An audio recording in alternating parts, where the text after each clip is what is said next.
हर नदी सिर्फ पानी का एक बहाव नहीं होती, उसकी अपनी एक कहानी होती है। और आज हम एक ऐसी ही नदी की कहानी जानेंगे, नर्मदा की, जो पवित्रता, संघर्ष और जिंदगी का प्रतीक है। और जानते हैं, इस पूरी कहानी का जो सबसे बड़ा मोड़ है ना, वो इस एक नारे में छिपा है। ये नर्मदा बचाओ आंदोलन का नारा था, जो तरक्की और पर्यावरण के बीच दशकों तक चले एक बहुत गहरे संघर्ष को दिखाता है। तो चलिए शुरू करते हैं इस नदी के सफर को। और नर्मदा को अगर ठीक से समझना है तो सबसे पहले हमें उसके कई चेहरों, मतलब उसके कई नामों को जानना होगा। नर्मदा का हर नाम पता है, एक कहानी कहता है। देखिए, लोग इसे प्यार से रेवा बुलाते हैं। पहाड़ों की बेटी होने की वजह से ये मैकल सुता है, तो भगवान शिव से जुड़ी होने के कारण शंकरी भी हैं। और सिर्फ इतना ही नहीं, पुराने जमाने के यूनानी भूगोलवेत्ता टॉलेमी ने भी इसे नामादोस नाम दिया था। हर नाम इसकी एक अलग पहचान दिखाता है, और आज के दौर में तो ये मध्य प्रदेश की लाइफलाइन है। तो सवाल ये है कि भाई, इतनी खास नदी, इसका जन्म हुआ कहाँ और कैसे? और दिलचस्प बात यह है कि इसका जवाब सिर्फ भूगोल में नहीं है, हमारी पौराणिक कथाओं में भी छिपा है।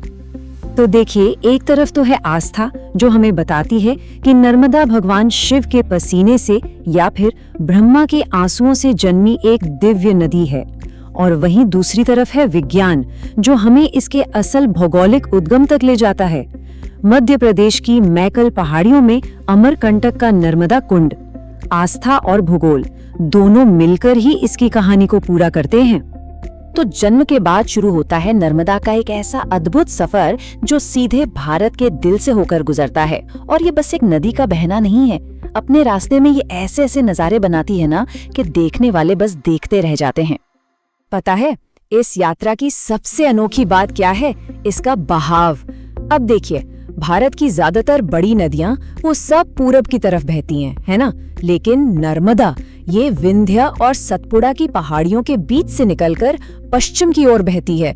ये अपने आप में एक बहुत ही दुर्लभ भौगोलिक बात है। और क्या शानदार सफर है ये! जरा सोचिए, अपने उद्गम से बस थोड़ी ही दूर कपिल धारा का वो शांत झरना, फिर अचानक जबलपुर के पास संगमरमर की ऊंची ऊंची चट्टानों के बीच से गुजरती नर्मदा, जहां धुआंधार झरने का शोर सुनाई देता है, और फिर महेश्वर के पास सहस्त्रधारा, जहां ऐसा लगता है मानो नदी हजारों धाराओं में बिखर गई हो। हर मोड़ पर एक नया अजूबा।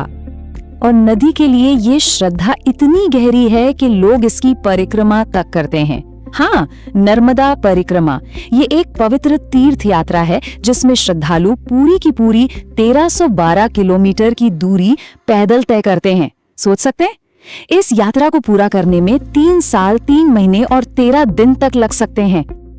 लेकिन ये कहानी सिर्फ आस्था और प्रकृति की ही नहीं है। जैसे ही हम आधुनिक युग में आते हैं, यही नदी भारत की विकास की उम्मीदों और एक बहुत ही तीखी सामाजिक बहस का केंद्र बन जाती है। कहते हैं, विकास की एक कीमत होती है, और नर्मदा के मामले में ये कीमत बहुत बहुत बड़ी थी। सिर्फ एक बांध, सरदार सरोवर बांध के लिए 40,000 से भी ज्यादा परिवारों को अपने घर, अपनी जमीनें छोड़नी पड़ी। और इनमें से ज्यादातर कौन थे? वही आदिवासी समुदाय, जिनके लिए तो नदी ही सब कुछ थी, उनका जीवन थी। और इसी अन्याय के खिलाफ एक आवाज उठी, नर्मदा बचाओ आंदोलन। 1985 में मेधा पाटकर और बाबा आमटे जैसे लोगों के नेतृत्व में आम लोग, किसान, आदिवासी सब एकजुट हो गए। और उनका ये संघर्ष इतना जबरदस्त था कि 1993 में वर्ल्ड बैंक को भी अपने हाथ खींचने पड़े। पर ये लड़ाई बहुत लंबी चली, और दशकों बाद 2017 में वो बांध बनकर तैयार हो ही गया। और बस यहीं आकर ये पूरी बहस बहुत उलझ जाती है। देखिए, एक तरफ थे विकास के बड़े बड़े वादे कि सूखाग्रस्त इलाकों को पानी मिलेगा, शहरों को बिजली मिलेगी, और दूसरी तरफ थी इसकी एक बहुत भारी कीमत, 40,000 से ज्यादा परिवारों का अपनी जड़ों से उखड़ जाना, हजारों हेक्टेयर जंगल और जमीन का पानी में डूब जाना, और नदी के अपने वजूद पर ही एक सवालिया निशान। तो संघर्ष और विकास के इस लंबे दौर के बाद अब कोशिशें हो रही हैं नदी को एक नए नजरिए से देखने की, सिर्फ एक संसाधन की तरह नहीं, बल्कि एक जीवित इकाई के रूप में बचाने की। और फिर साल 2017 में एक ऐतिहासिक फैसला आया। कानून ने ये माना कि नर्मदा सिर्फ एक नदी नहीं बल्कि एक लिविंग एंटिटी है, मतलब एक जीवित इकाई जिसके अपने अधिकार हैं, बिल्कुल एक इंसान की तरह। आप सोचिए, ये प्रकृति को बचाने की दिशा में कितना बड़ा कदम था।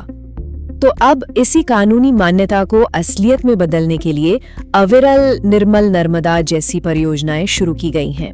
मकसद क्या है भाई? नदी के दोनों किनारों पर खूब सारे पेड़ लगाना, वहां के जीव जंतुओं की रक्षा करना और सबसे जरूरी बात, इस पूरे काम में वहां रहने वाले स्थानीय लोगों को ही भागीदार बनाना। तो आखिर में सवाल यही बचता है, एक ऐसी नदी जिसका अतीत इतना पवित्र रहा, जिसका वर्तमान इतना विवादों से भरा है, उस जीवित नदी का भविष्य आखिर कैसा होना चाहिए? ये एक ऐसा सवाल है जो सिर्फ नर्मदा के बारे में नहीं है, बल्कि ये प्रकृति, संस्कृति और हमारी तरक्की के बीच सही संतुलन बनाने की हमारी अपनी क्षमता को चुनौती देता है।